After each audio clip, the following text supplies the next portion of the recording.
but so I think you actually just reverse them. I think the thing on here, I think it actually looks backwards from what you put on here, because you're reversing. Right now, that makes sense to me that anyone would be 200 because you're putting 11% first.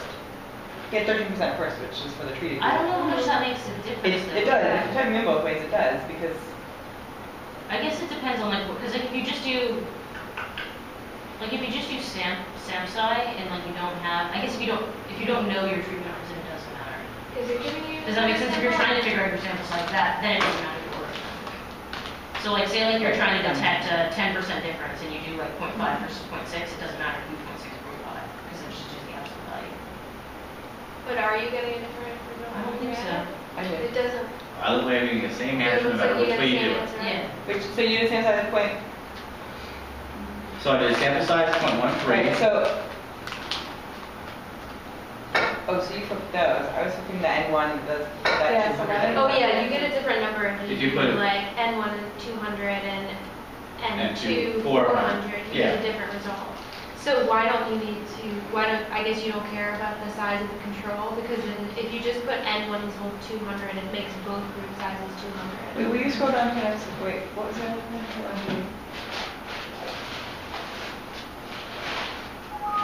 Sorry, will you show me the next one you put in? You did. What's the probability of statistically significant difference? So what is the probability that we're going to detect a statistically significant difference in this?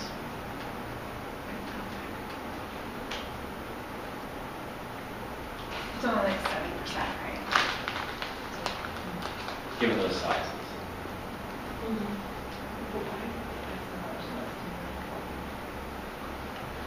Specify the ratio here. So why don't you start with the 400 and it comes in the difference for 200? I believe I have to look at how this one's doing it.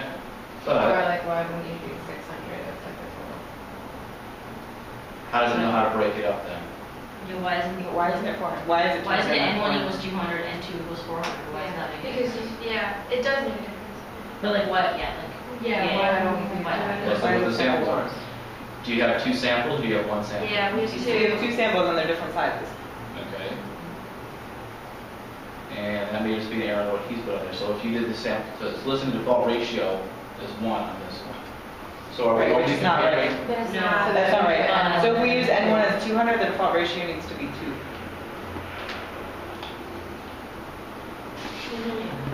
Which is calculating for you based on only seeing one sample. Right. It's just automatic. I mean, I'll have to ask again. I just looked at this 2 seconds when I turned it on. So, but I'll have to go. I was looking more over the how-to program, but I mean, I'm reading over the help desk on this too, right?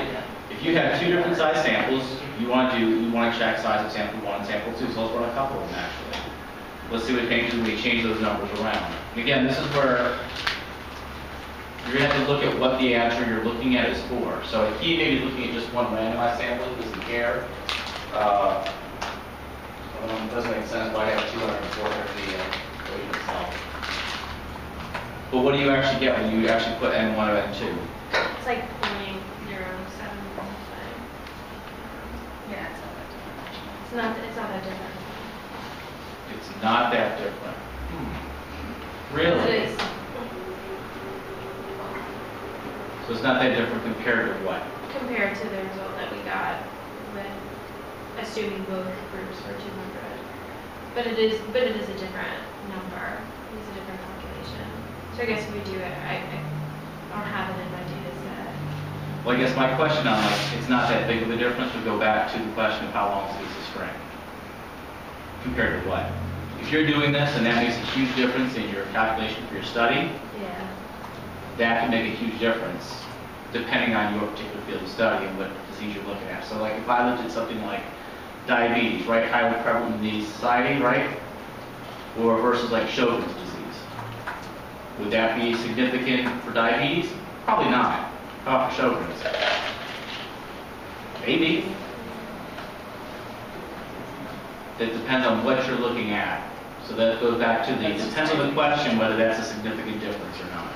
And I have to look at, again, medical stuff is not my forte, more the programming, so I can go with the programming, but all these, you understand that this is just a singular command to actually execute your data. So part of it's knowing what your question is, and part of it's knowing how to read the results. I don't know how to read and interpret medical results. I know how to read programming. I mean, all we know here, the question we know as well as you do is the question he's giving us. I understand that. His answer doesn't make sense to this, so. It doesn't make sense to me either when I read it. But we'll need clarification on that one Anyway. second. And did you get this answer sheet beforehand?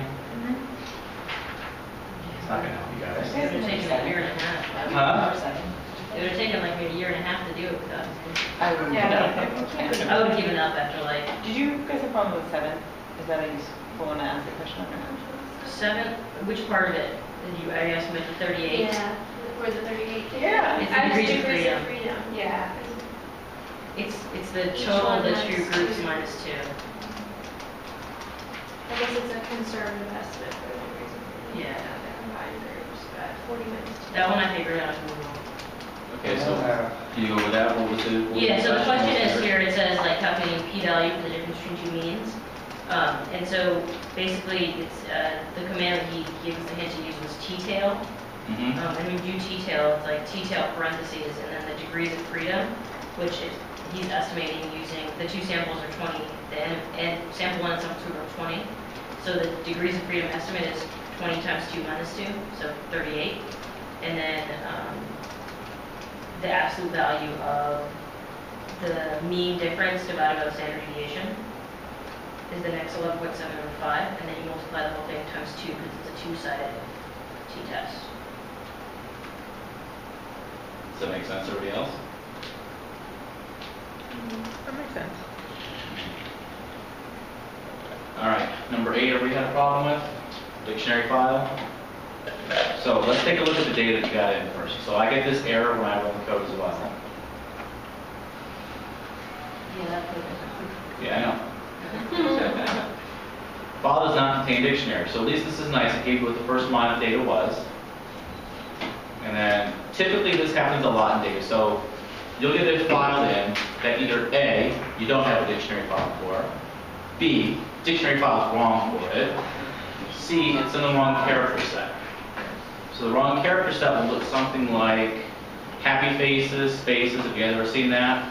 So I can go a file if it's in the wrong character set. I've never seen that. I use this entire file.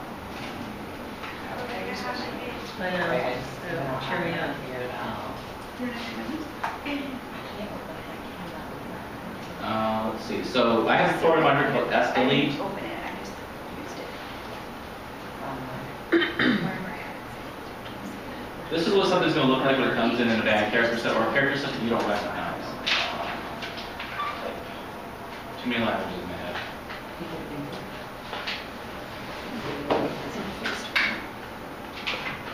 So if you get something that looks like that, it's a wrong character set.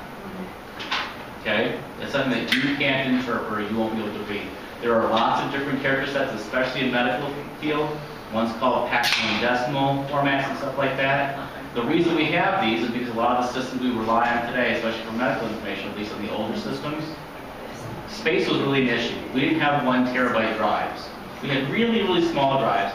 If you could squeeze out something like, oh, I don't know, patient date of birth, date of incident, if you could squeeze 1 character out, that was a lot less data that you had to manage. So we have these types of formats, which looks silly. This program, at least, if you look it up, if you opened it, you could open it with Notepad, which is usually my recommendation on a Windows machine, to see what the data looks like. So you can see this is something that I can read. It's just that there's no actual format out here for it to read. So it's not a Stata data set. It's just some file and it doesn't know what it is. Tom, what's the equivalent program to use on a Mac?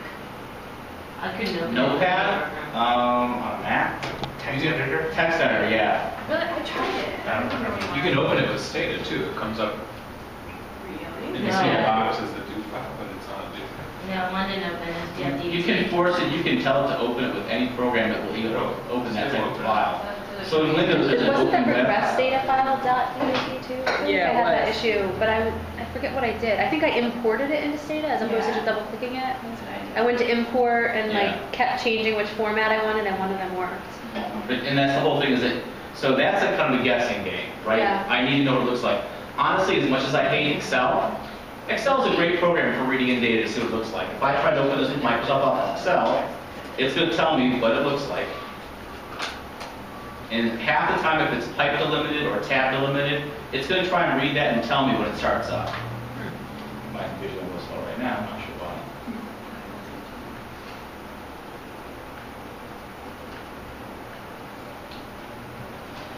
It does open on Stata, that's right. Huh? You force it to open on Stata, and it'll eventually open on Stata. There it goes. Yeah, you just have to say like, okay. So this is actually really good. So in this case, I had data that it recognized as one thing. I'm going to go ahead and modify a quick little file right here next to it. Then I'm going to get the same type of naming convention. But I'm going to make it in something that Excel or another program is going to try and recognize. Dat. I'm going to go ahead and open it with Notepad just to create it.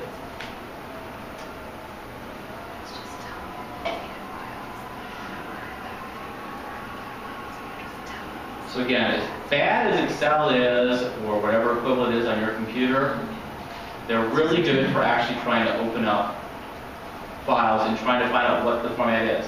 Now, if you look at it, I put the tab in between there. It's going to try and recognize it when I open it up with Excel. So it recognized that I had a tab separating those two columns. And it put it in two separate cells as opposed to putting it together. It'll do different ones different ways. And close down Excel again. I'll start another file out here. That. And again, I'm naming all the same thing. The names that you actually put on things don't really make a difference to the systems. Some will try and give better hints than other ones to the programs that you're opening them up with. And this time I'm going to do spaces.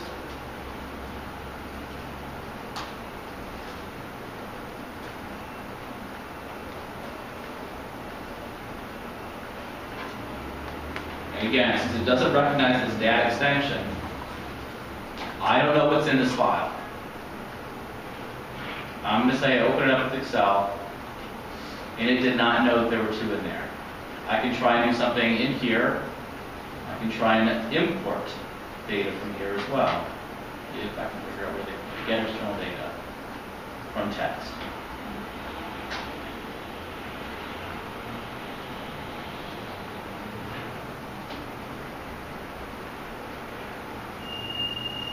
So now it sees I have this data, it's going to ask me, is this delimited or is it fixed width? I know that it's delimited with the space. So you can delimit it with almost any characters. In the next screen, it's going to ask me, so I said delimited. Do you guys understand the difference between delimited and fixed width? No? All right, I'll go over that in a second too. This is delimited data. That means it has some character determining differences. I'm going to say that there is a space right here to create a break line.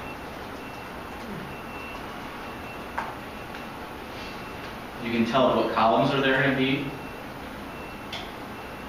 and it'll tell you where to actually put it into. So now put 1, 2, and just insert the data that was here already. Here's the difference between the delimited data and fixed width data. I think Tim went over this, we made it on the other class.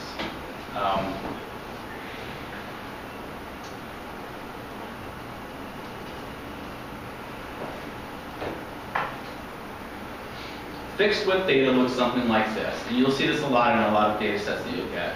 I'm going to get something that's going to be my L name, F name,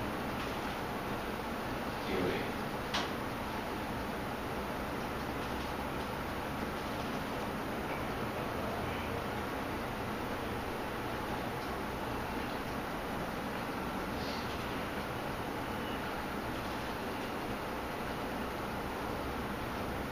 I have no idea what it is.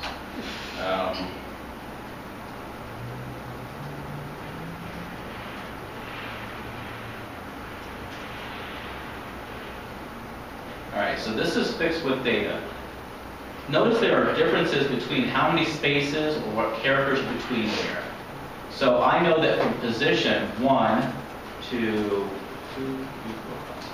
8, 1 through 8, no matter what's here, whether it's spacing or anything else, is going to be what's in the last name column. I could have absolutely, in a lot of cases you'll see this is what your missing data will look like here. Okay? So it's going to read this in and put this data in there, although there's nothing in there. You do not want to treat this as a delimiter. A delimiter is just a character or characters that you use to separate your columns. This, it kind of lines up like in a grid, and that's the way that it'll look. You'll see the actual data. It'll all line up. You'll be able to put it this way. You're going to have what's called filler space. Filler space can be one space, and a lot of the times you'll actually see something that looks like this, which I don't know what the name would be.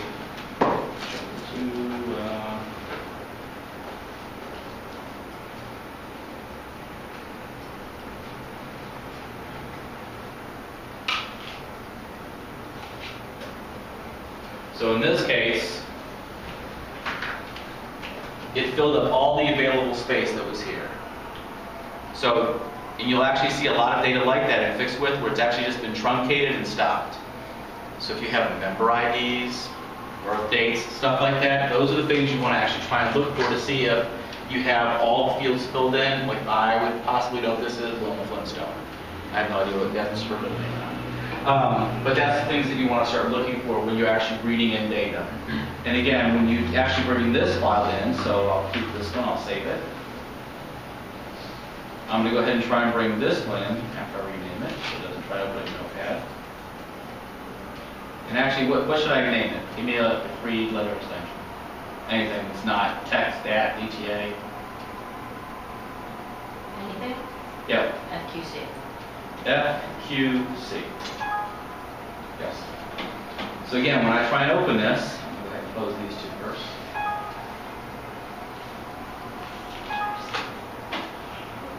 This is how we get data, often.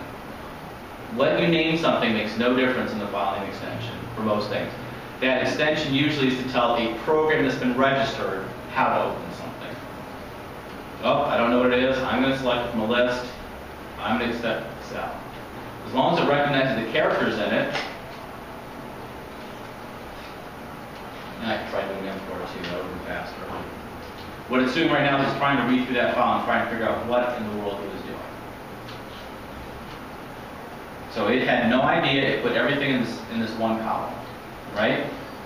I'm going to go ahead to another sheet, and I'm going to import that same data.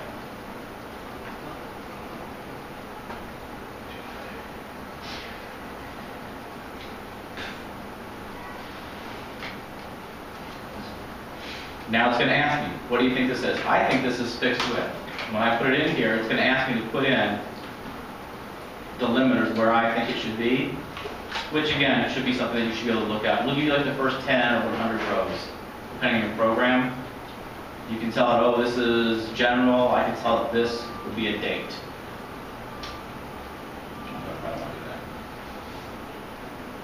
And it's going to pull it into the different columns for you. So at least you can identify what the data is. So those are the differences really between fixed data formats and delimiters. Delimiters, again, can be anything from, we like pipes. Commas, you'll see a lot. Problem with the comma, especially with medical data and personnel data, is that city, comma, state. In general, when you see that, you'll see something where the data is actually called encapsulated in quotes. So I can take this file, open it.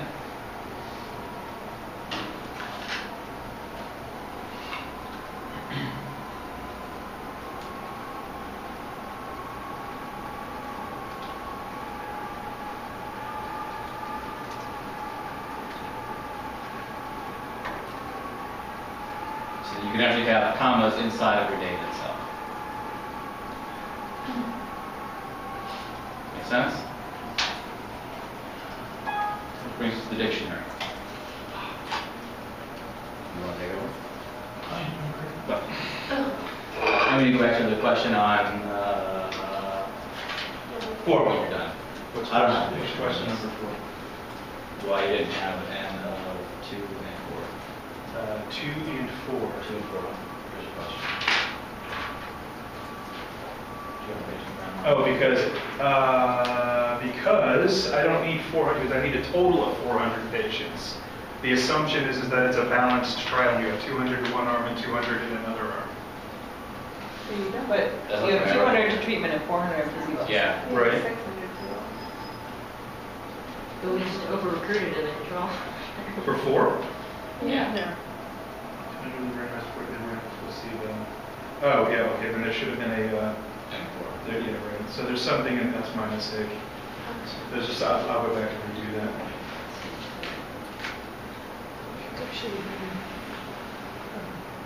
So where were we? It should have been. Should have been N1 equals 200. Right, yeah. My bad. Not if you have No, one and no, three no. first. That's what you have first. It says we have which rate. I'm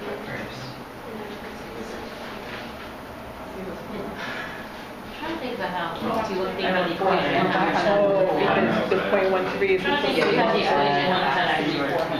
when 400 entries. Couldn't read this file then.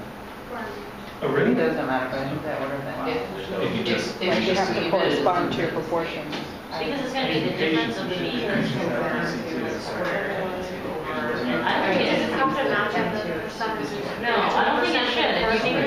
If you think about what the equation is, right? All right. Like it shouldn't necessarily. So for question number, One minus mean two, Huh? and it's gonna be all. right, okay, so for questions 8 and 9, where we wanted to read in that patients.dat file, I created a patient.dct file that I apparently forgot to put out there on Blackboard, which I will do as soon as we get out of here, so that you can see my dictionary file, so we can go back and revisit that one.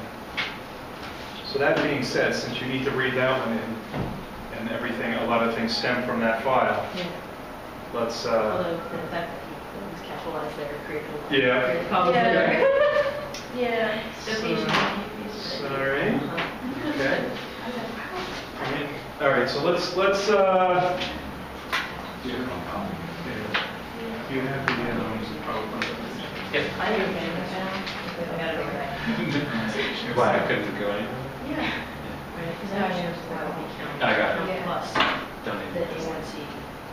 That you wrote at 7.5, have the number of So you want to start with some good news? Yeah. Okay, so here's what I want to do today. So here's some good news. If you want to read the last sentence of that slide, there are no more labs for StataLab. There are no more lab problem sets. The reason for that is that everything that we're going to talk about more or less from here on out is going to dovetail very nicely with what we do in the regression class. And so it would be basically redundant to give you problem sets that we're going to do in class. Make sense? Are we going to do travel sections then? Yes. Okay. Yes. Right. Okay. All right. So that being said, okay, so hopefully you understand these concepts of things called probability densities and cumulative distributions. So for example, in the past, what we did, or what we've done is that you can draw normal distributions on things. So when we started examining the shape of residuals, what I did was I put a normal distribution on top of our histogram of residuals. So there are distributions out there that allow you to do those sorts of things. It allows you to figure out what critical values are, what the critical values are for particular distributions like t-distributions and things like that. Okay. So one thing that's actually going to be really helpful to you is going to be the normal function. Right? So the normal function, that's going to give us the density, and we can get probabilities and things like that for particular z-scores. Right? So we can also get that for t-scores as well. So on the bottom here, we have a t-distribution, and the t-distribution takes one parameter, right? Takes the degrees of freedom for the particular t-distribution. So if I want to know the p-value, or the cumulative p-value for a particular t-statistic, not only do I need to feed the t-statistic to the t-tail function, but I also have to know how many degrees of freedom there are. Does that make sense at all? Or am I talking gibberish? I'm talking gibberish. Okay, all right. Didn't we learn that last semester too? Kind of. Okay, so let me draw up here.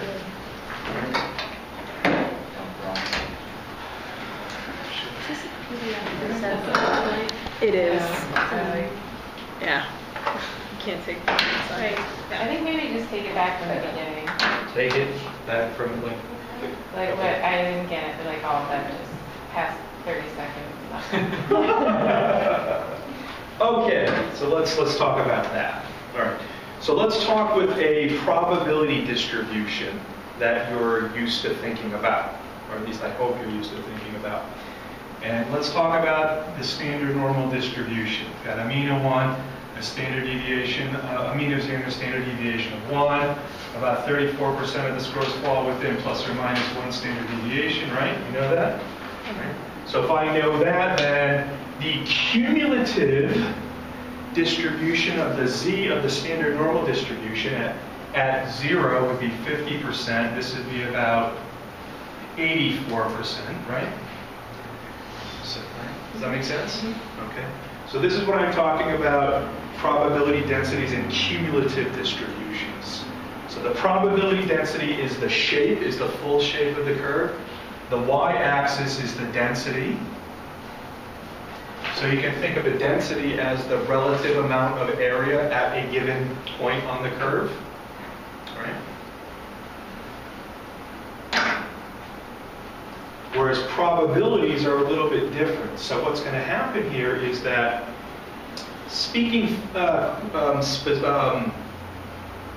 technically speaking, the probability of getting a 1 on the standard normal distribution is 0, strictly speaking. So what we need to talk about are ranges of values.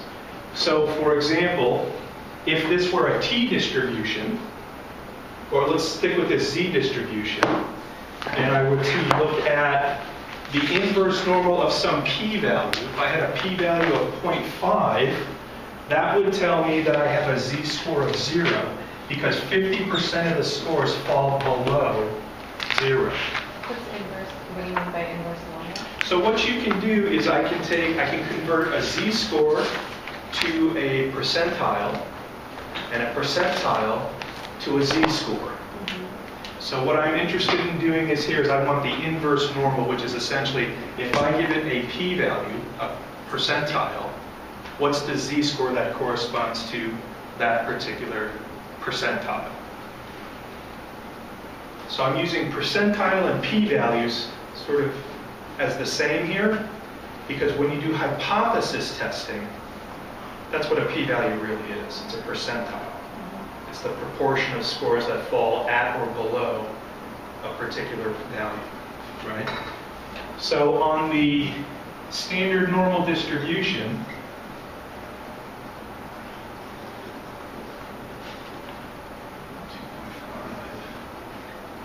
.5% of the scores fall above 1.96, which means 97.5 scores fall below, right?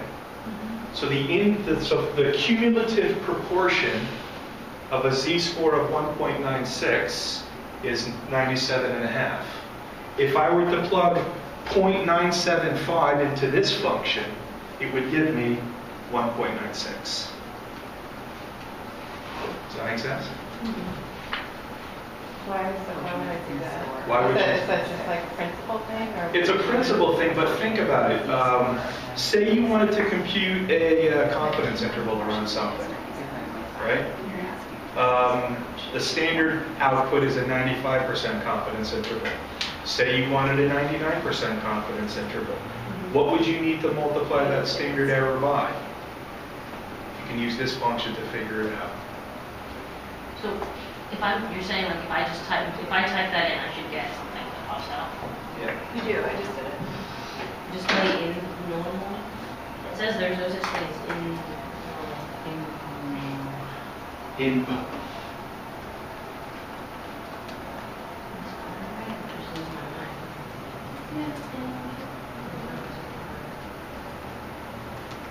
Is this in normal not now?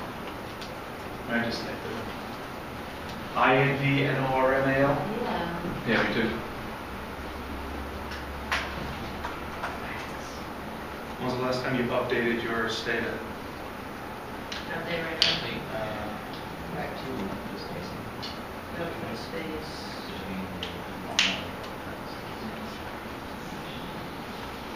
Does that make sense? Yeah. And if I were to type in DI normal, Doesn't like spaces.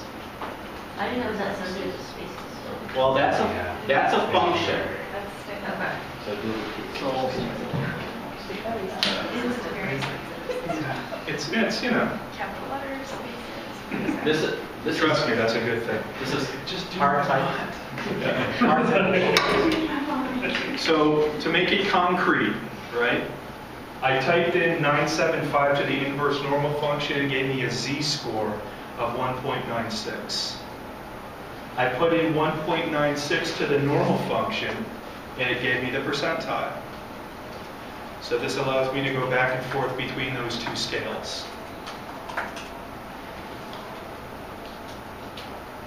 Bless you. So in English, that command means display like within a normal distribution Yeah. of Yes. 1.96 standard deviation. Yeah, what is the percentile of this z-score? Okay. Yeah. Okay. Now it's going to be different for a t statistic, right? Because how many t distributions are there? There's like an infinite number of t distributions. And what differentiates one t distribution from another t distribution? The degrees of freedom. The degrees of freedom. And this is what I'm trying to convey here. Right. So here would be n, the degrees of freedom. T is the t statistic you're looking at, which is just like the z that we did. Right. So if I put in anything, Yeah, so let's do it. Right. So if I do DIT tail, and let's say I did a study with 78 degrees of freedom and I had a t-score of 0. Yeah, t-score of 2. What is 78? The degrees of freedom, I just made it up. And then what if in English it's display within a t distribution? Yeah, So t-tail is just t distribution? yeah, Okay. yeah. So what this is going to tell me is, for this t distribution, this is a t based on 78 degrees of freedom, all right? T distribution based on 78 degrees of freedom. The value of 2 has 2.4% of the data falling that way. Does that make sense?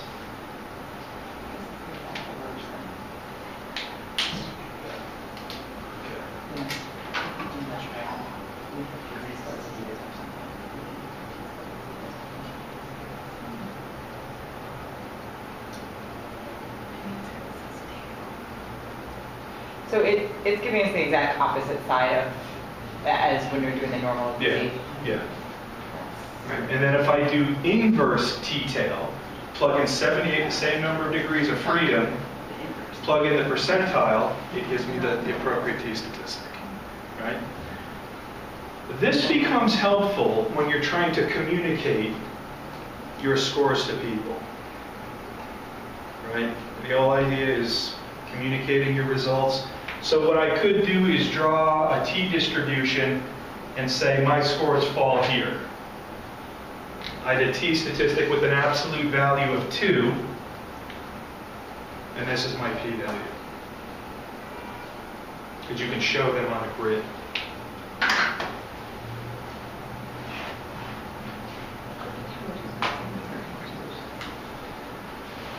All right, and the same thing for F distributions. Other things you might want to do, for example, are before you do your study, you might want to know what your critical value is for your study. All right, so you know, if you do a t-test, for example, with 78 degrees of freedom, you need to know what your critical value is for your t. Right? Does that make sense how you did it by hand last semester? So what is the critical value of a t-test, of a t-distribution? Based on 75 degrees of freedom, it's going to be 1.99. Make sense? No? Yes? Because it's within 2 standard deviations, right? All right, well here, let's make it... let's do a smaller study. So we're going to do a study, instead of with 78 degrees of freedom, we're going to do it with 20 degrees of freedom.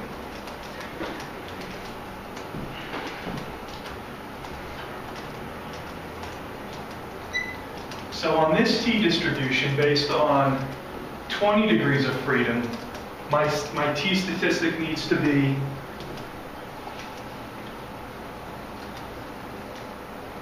at least, must have an absolute value of at least 2.09, because I can take my t distribution and chop it up into regions, right?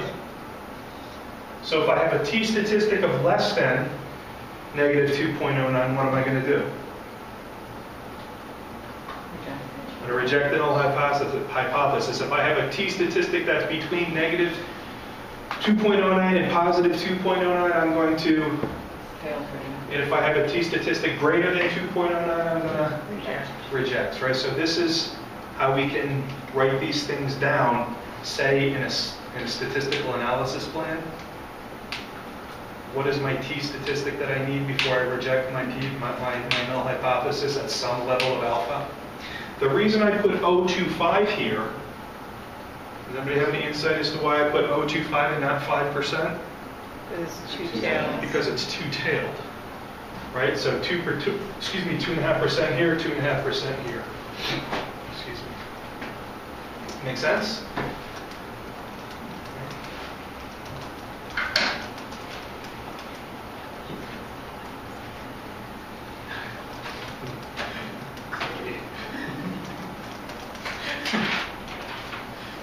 And just another one is the F distribution. The thing that's different about the F distribution, if you recall from doing your ANOVAs last time, is the F distribution has two parameters, the degrees of freedom in the numerator and the degrees of freedom in the denominator. And then here we have what is your observed F statistic. And just like there's a t-tail, there's also an inverse F. Okay.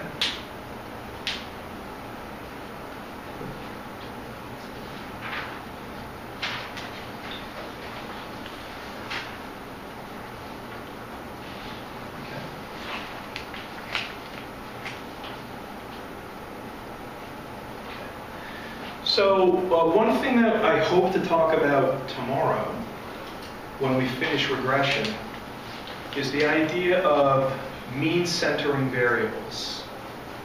So in the data set that we've been dealing with, the data set where we're looking at number of doctor visits, we had a constant, an intercept that was negative, right? And we talked about, in general, we talk about the intercept as not being a really interesting kind of parameter. It's just sort of a byproduct of the model. Well, sometimes we might be interested in coming up with an intercept that is meaningful, right? So let's think about this for a second, and this is what we're going to do tomorrow. What would happen in the data set that we were dealing with? What would happen if I had, it was like a number of times they went to the doctor, there was mental health, there was physical health, and then there was stress, right? What would happen if I subtracted the mean values from the mean of stress, the mean of physical health, and the mean of mental health, and the mean of number of doctor visits? What does a 0 mean if I did that to all of those values? All right, so if I had a 0 here, a 0 here, and a 0 here, what does that mean? If I have a 0 when I subtract the mean for mental health and get a 0, it was at the mean, right? So what would happen? How do you think the interpretation of that constant parameter, the intercept parameter, would change if I did these to all the values? It would be for the average person. It would be for the multivariate average person. That's how we would interpret the intercept. So the constant would be, it's the expected number of doctor visits for the person at the average level of mental health, also at the average level of physical health, and at the average level of stress. So this is truly the multivariate average. right? So in doing that, in doing so, we can get a meaningful intercept, right? Maybe the average person doesn't exist, but we can create that mathematically. Anybody ever see the movie Idiocracy? No? Okay, that's your homework. Find Idiocracy, right? And tell me about Joe. It was Joe, right? Right. Yeah. It was Joe. I'm kidding. It's not. But in knowing how to do this, you can get a meaningful parameter estimate. Make sense? Right, so that's really simple. So what we're going to do here is we're going to use the egen command, which you've been introduced to before. Then what we're going to do is we're going to create the average of some value, and then we're just going to mean center. This is what it refers to by mean centering a value. Right?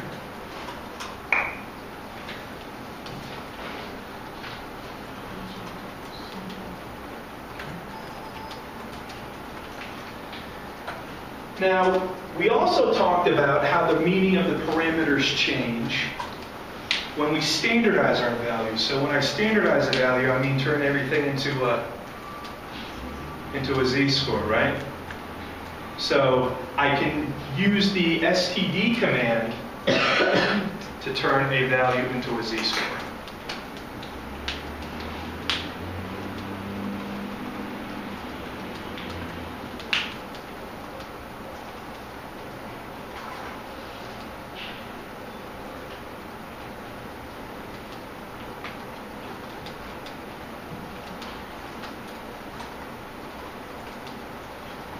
Which is kind of neat. Again, with the egen.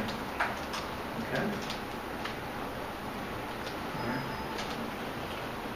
So we've been starting to get into scatter plots. I hope now you appreciate the value of putting your eyeballs on the data, actually looking at your data. And I've been giving you code, or at least my code that I've been using in class to do the analyses.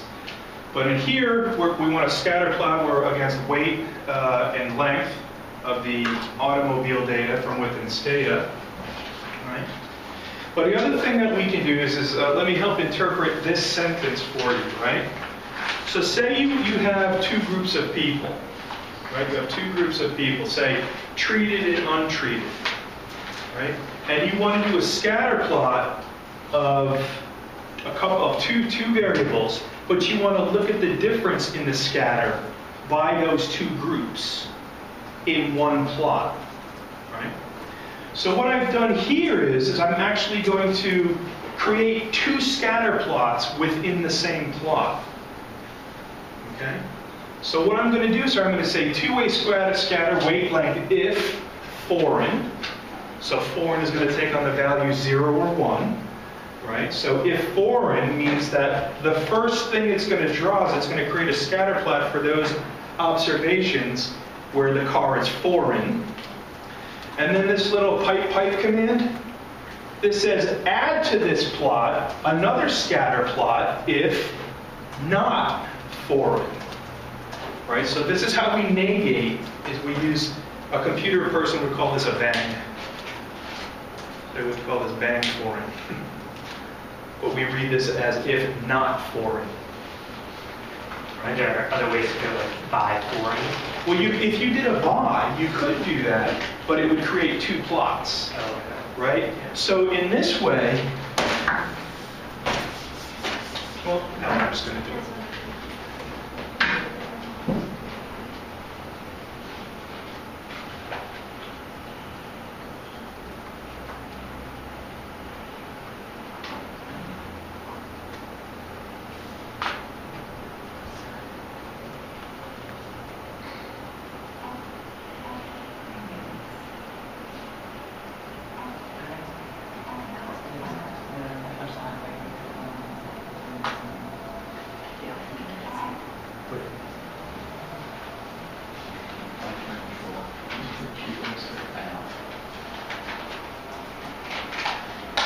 Is that double line only used within plotting stuff? Yeah. That's telling you to put this in the same. Yeah, well, yeah. So now what we have here is, this is a shitty plot because we don't know what's blue and what's red.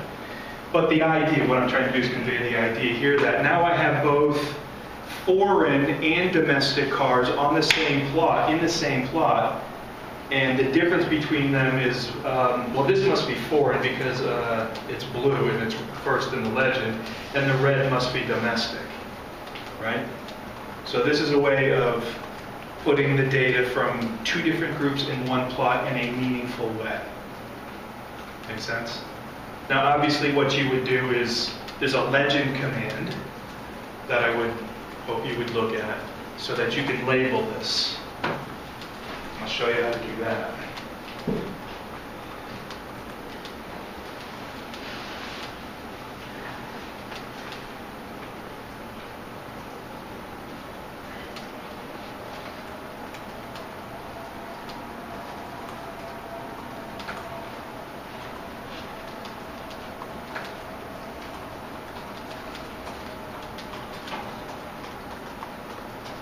So now we know the difference between the reds and the blue by using the legend command. Right? What was that? You want to see the code? No, it's not. Too fast. So after my plot command is I put comma, legend, and then order. 1, print out foreign, 2, print out domestic, all of that wrapped in parentheses.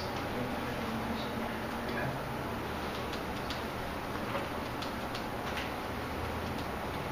And then you would do like alphabet if you want 2 different regression lines. Yeah. Yeah, do you want to do that? We could do that. You can add lots of stuff, but the thing that I'm going to warn you against is what we refer to as chart junk. Yeah. If you put too much into it, then it gets confusing. But yeah, we can do that. Lfit, weight, length, if. You have to do the entire command again. You can't just do alphabet. Okay.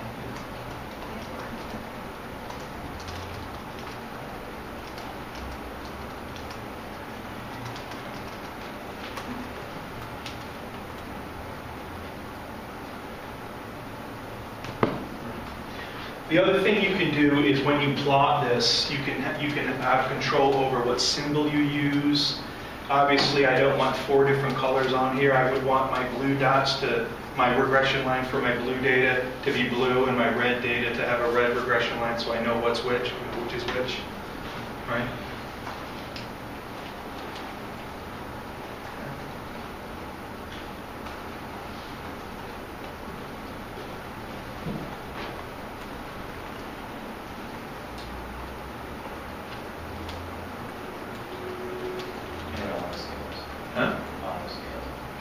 Yeah, so the question is does it auto scale? So what that means is, we notice here that this line for the foreign cars stops here. It doesn't interpolate across the entire range of X.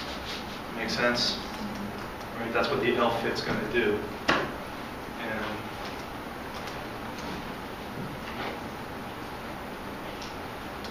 And I don't know if you guys know this or not, but if I want to get that plot into a Word document, it's going to come up and ask me to register.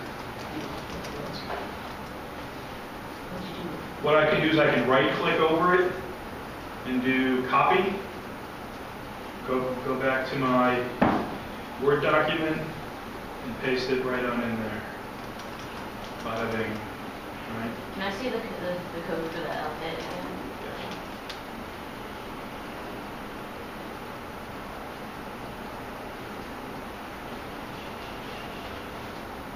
It's somewhere here. Here we go. I don't know if it's easier to read down here. And then so the legend, like the common legend that's in the very end. Yeah, because that's an option. That's an option for the whole one. For the whole graph. Right? Now, the code that I used on Tuesday, remember I did those, I created 4 histograms. Right? I created those. If you still have that code, What I did was I created each histogram individually, and then I used the command called name, which names the graph. And then what I did was I used another command called graph combine, and I put them all together in one graph. Should you name the graph at like the end, like a comma name? Yeah, so the name is a option Right. for the histogram command. Use the same thing for the two ways. You just tack it on in the end, like is it name something? Yeah, it was name parentheses, and what I did was I put it in a loop. Right? We haven't talked about loops yet, but I think we should talk about loops probably if we can, starting today. So I looped over the 4 variables in our equation, and then I named each graph after the variable that I was doing the histogram with. And then I created another variable where I kept adding the names of the variables to it. And then after I got out of my loop, I said graph combine this macro variable name, and it knew to take these 4 named graphs and put them all together. Okay? And we'll talk about, I really hope to get to the concept of looping. It's actually very important, and will save you tons of time once you grasp the concept.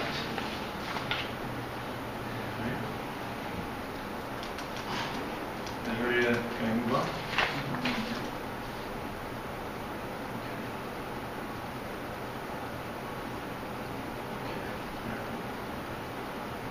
All right. More examples. All right. So here, it's just more correlations, different ways to correlate, right? So the difference here is in the past we used covariance. I used the covariance things, and Susan, right? Susan asked me, well, why the hell did you use this if we're never going to use it, right? Well, probably you're never, yeah, that's where her words. And she yelled, she hit me. It was never. So the idea here is I wanted to simply, when you get into statistics more and more and more, covariance matrices are the shit. Like everything that you do is based on a covariance matrix. But for now, the reason I showed you the covariance function was to help illustrate the difference between covariance and correlation. Like correlation is like a z-score. Covariance is like variance, right? Z-scores are standardized, correlations are standardized. So a correlation matrix is nothing more than a standardized correlation matrix. That's all. Right, to give you a sense of the difference between correlation and covariance, they are in fact the same thing, just what is scaled. Okay?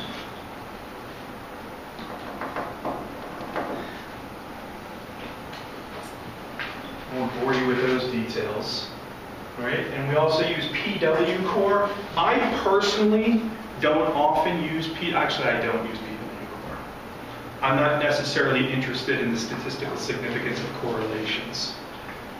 Some of you might. If I want to get a correlation, I'm probably going to be more interested in a semi-partial correlation. But if you want to do bivariate correlations, we're going to use the PW core. You can get pretty with your tables and have it star. Put a little star next to a correlation if it's significant at the 0.05 level. Right? So a lot of journals will do that. You like that? Oh, there you go. By the way, this is out on Blackboard. So there you go.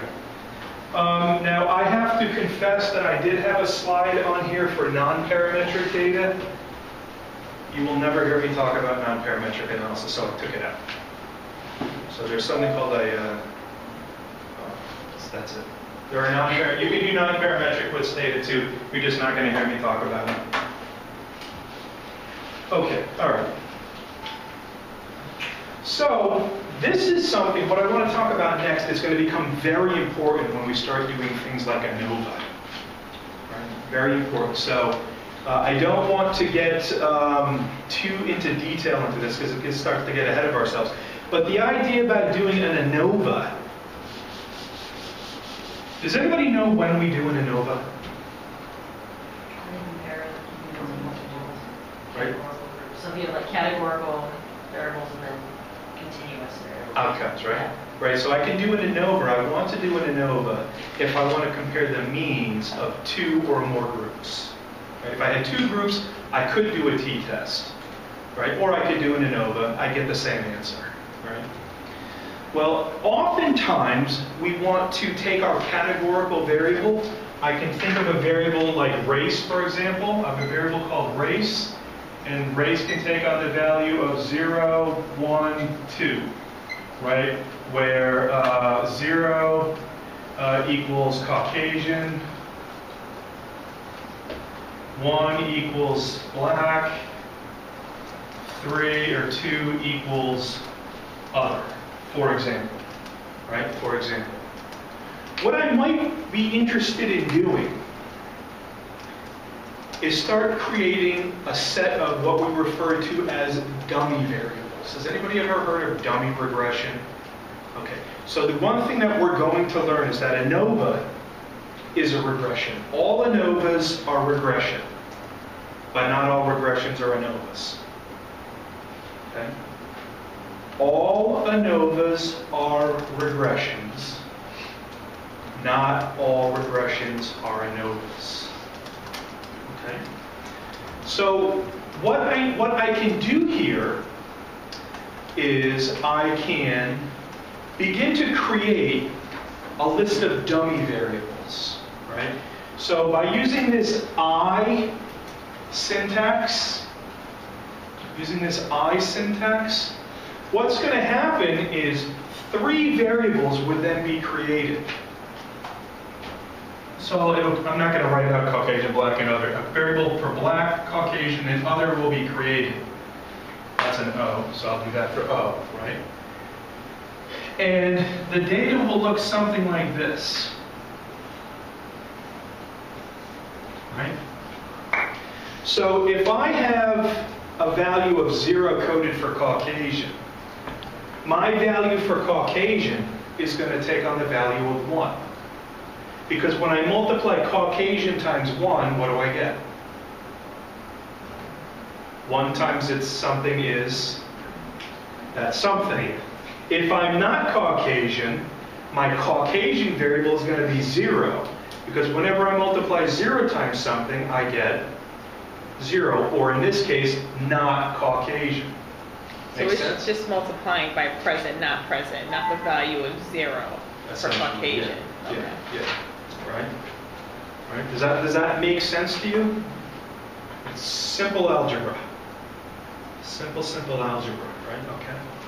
Now, I actually don't need this third variable. I don't need this third variable. State is going to create it for you anyway, right? So let's say that I have k categories. I only need k minus 1 categories to fully explain all k categories, right?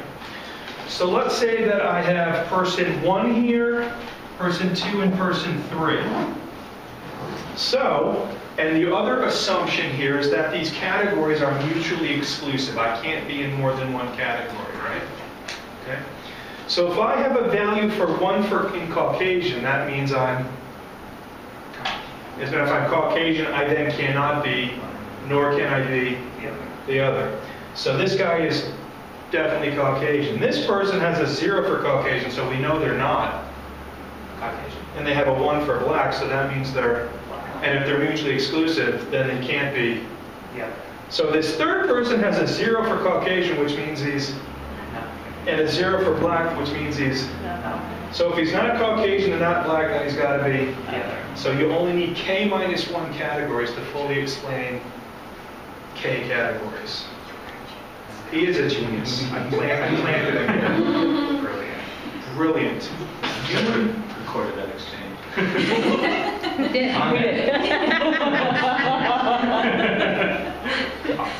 You would be surprised at how many people get confused, right? So this is one way that we can code our ANOVA or do our regression or do our ANOVA in a regression framework. Okay. So what we can do is by this value being 0 and 0, right? We get back to the x's in a regression. What happens here is that the 0, 0 category becomes what we refer to as the reference category.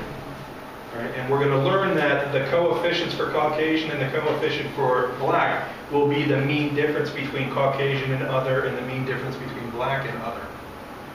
Knowing that becomes important because usually we're not going to have the other group be our reference group. Generally, we have the large group be our reference group. So I would probably more likely want to code my data like this. In this case, this means I'm going to make this an O. So here, the Caucasian person becomes the referent, the Caucasian group becomes the referent group.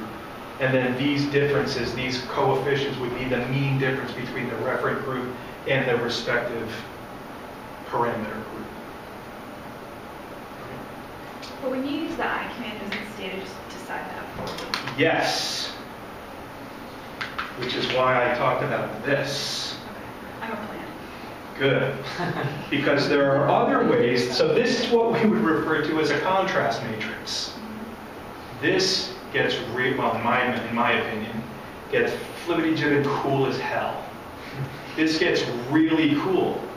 Because most people, when they do regression or they do the ANOVA in a regression framework, they use this referent group perspective. But if you really understand how to use this design matrix, this contrast matrix, you can ask very specific questions of your data. Very specific questions for your data. So it's good to know what your software is doing so that you understand what it's not doing. Right? All right. What was that IV2 on the last one? We'll get into that. I don't want to get too far ahead. I just want to introduce you to the idea. All right? Okay, so we talked about this last time. We talked about two ways of doing one-way ANOVA. And I think this was part of your homework assignment at one time, was to do the ANOVA using the ANOVA command, and then you do the ANOVA using the one-way command. Does anybody recall the difference? Okay, well, remember the homoscedasticity assumption? Right? If you do the one-way command, it's going to print out something called Bartlett's test for homoscedasticity. You can ignore that. Because if you have a sufficiently large sample, everything is going to be statistically significant. Right?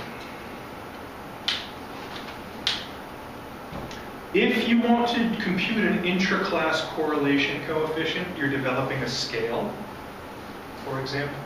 You've heard of test-retest reliability. One way to look at test-retest reliability is to simply correlate the two scores from time 1 and time 2. Right? So let's talk about that for a second. Do you guys know what reliability is, or how would you define reliability of a set of scores? Reproducible. Same score. Yeah, okay. That's actually not a very good answer. I'm not surprised you said it. Well, it's like it depends on what you're talking about. So if you're talking about, can I get intra-rater reliability? It's if I do use the same instrument twice, do I end up with the same result? So this idea of repeatability? Yeah. Right. That's not a great answer either. Let me explain why. Let me draw an example. So at time 1, right, I have 1, 2, 3. If I had perfect reliability, what would I expect the scores to be at time 2? You think 1, 2, 3? Sure. What would happen if I correlated scores 4, 5, 6? What would the correlation be? 0 would be 1. It'd be perfect correlation. Try it. If you have your computer, use the input command, you can do it. You get a perfect correlation. Or would you say that these scores are reliable, repeatable? Well, you don't know what the No intervention. When you do scale development, you don't want it, you want nothing to change. But you would get, if you did test-retest and correlated the two scores, you get a perfect correlation and say, awesome set of scores, they're perfectly reliable. And you and I both know, well, that's not exactly true, are you? Is it? So what's happened here is that the level has changed. The level has changed. So what you can do is you can use this command, this one-way ANOVA command, to compute an intra-class correlation coefficient, which will test, are they correlated, which is one question, and then the second question is, did the level stay the same? So that's a good way, that's a good use of state as one-way command. You can compute an intra-class correlation coefficient, which asks the question, are they stable? Did they stay the same? Are they correlated? And did the level change?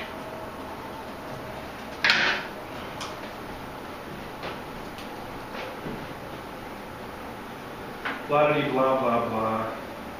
There are lots of post hoc tests. You guys talk about post hoc tests last semester? Just the beefaroni? I like to call it the beefaroni because it's fun. Right? There are lots of them out there. One of them is the bonferroni. So if I have, do you guys know this equation here? Have you seen this equation before? Something that looks like this. So this is what happens to your alpha level as the number of your comparisons increase. Right? So when I have two groups, how many comparisons can I have? One. Okay, group A versus group B. So if I choose alpha to be 0.5 and C is 1, this reduces to, right? This would be 1 minus 0.5 is 95 raised to the first power is 95. 1 minus that gives me this, right? Now if I have three groups, how many pairwise comparisons can I do? AB, AC, BC. So C changes to 3. That's going to be about 15. It's 14 something, right? So what happens to your alpha level, so this is alpha, this is number of comparisons. It looks like a waffle. Is that your alpha level grows exponentially. So the more comparisons that you do, the more likely it is that you're going to find a statistical difference due to chance.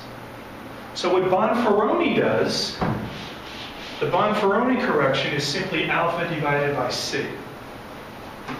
All right, so it's going to partition your alpha by the sum number of comparisons that you do. It parcels it out. All right, Sheffey's test is a very conservative post hoc test. The reason I put it up there because it's in a lot of textbooks. I actually haven't seen Sheffey's test used in about 30 years because we know that it is overly conservative. The reason we're interested in this multiple comparisons thing is because we know the more tests that we do, blah, blah, blah, blah, blah, our type 1 error rate increases, so we can adjust for the multiple comparisons. The SIDEC test is a generic form of Tukey's test, Tukey's HSD. Anybody ever hear of that?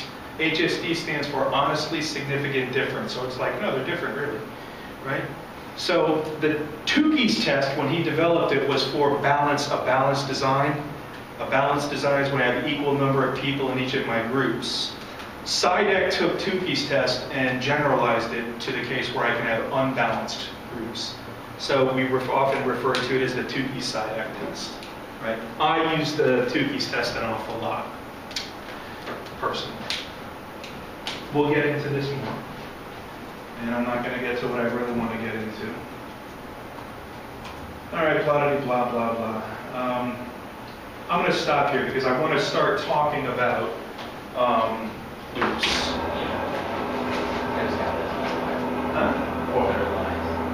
Loops. What is that? So, Just an example I just got where someone gave me over 400 lines of code that really could have been like 20. Really? Yeah, and it's exactly what he's gonna go over right here. okay, so let's pretend we have a data set. And what are the variables in our data set? Age, sex, Hair color. hair color, you go, Race, race, eye color, weight, weight, Favorite color. who? Favorite. Favorite color. Okay, so let's see here. Apache Are score. we going to treat age as a nominal variable or a continuous variable? Continuous. You want to? Okay, so I'm going to asterisk our continuous variables. Weight, continuous. Okay. Everything else we're going to treat as a categorical variable. Yeah. Okay. All right. So here, let's say that I'm interested in developing good old table 1. All right. What I could do is I could do tab sex, tab hair color, tab race, tab eye color, tab, are we getting bored yet? I am. Favorite color. Right? You could do that. And you've written 1, 2, 3, 4, 5 lines of code that essentially does the same thing. Right? Let's say that you write these 5 lines of code and you go, oh, really? There's another variable in here called treatment. And what I really meant to do was to do a crosstab between treatment and all these other variables. So now I gotta go back and I gotta make 5 changes. And you go, oh crap, I wanted to do a chi-square test to see if there was any dependence between treatment and these outcome variables. So then what I'd have to do is go back to each of these lines of code and do this. See any problems with this? Inefficient. It's incredibly inefficient. The other thing is if you want to make a change, you have to make that change for every place that you want to do it, right? So let's say that you misspelled treatment here and you called it TXT. And you're like, God damn it, what the hell's going on? Everything worked because I cut and paste or something like this. That's what we tend to do when we write code, right? And you're like, oh, I got to debug this. What's going on, right?